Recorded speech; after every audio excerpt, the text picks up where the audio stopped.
everyone, this video is going to be going over homework 3, the chaining hash dictionary and the chained hash set. So hopefully you've read through the spec. I'm not going to go through that one today, but your first task once you're starting on the data structures part of this project is you are going to be getting your array dictionary code that you were using in your homework 2. If you have a new partner, feel free to just pick whatever code you want to use and copy and pasting it into the array dictionary file that we have here.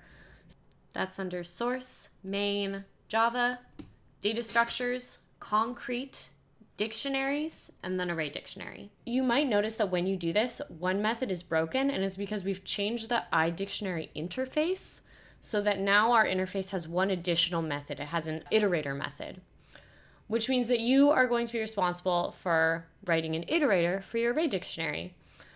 There's an example of what the structure of an array dictionary iterator might look like here. There are also example iterators in your double linked list that you've already written, and stubs in the chained hash dictionary and chained hash set. Once you're done with repairing array dictionary, we are going to be making a chained hash dictionary. This is a hash dictionary or hash map, like we've been talking about in lecture, that uses separate chaining as our collision resolution strategy. So the way that this will work is you're going to have an array of iDictionaries. So there are dictionaries within your dictionaries. Look at the spec for a picture of this. It can be kind of confusing, but it's a lot easier if you draw it out with a partner or if you go over those collision resolution strategies with your partner. In terms of hints for this, make sure that you're sticking with the iDictionary interface.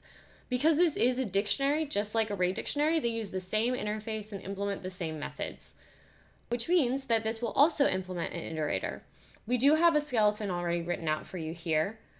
The trick here and the advice that I would give is that it is very important in this part of the assignment to remember not to reinvent the wheel. By that I mean you've already written many methods in your array dictionary class, and your chained hash dictionary class is absolutely allowed to call those methods if it would make things easier.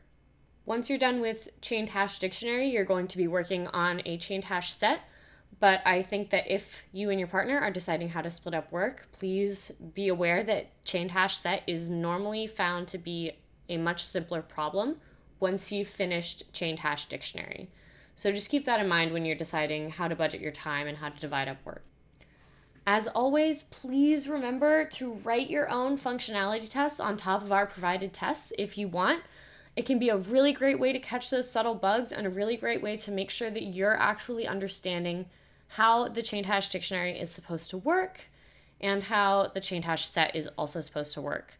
We have some testing files already pre-made under test, Java, data structures, and dictionaries. Chained hash set is below those. You might notice that the test array dictionary file is very sparse.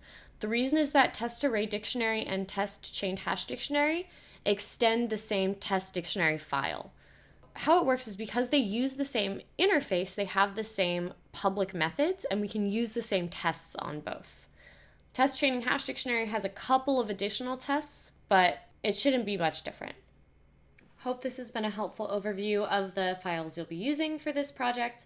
Please come to office hours if you have any questions or post on the discussion board, and we'll see you soon.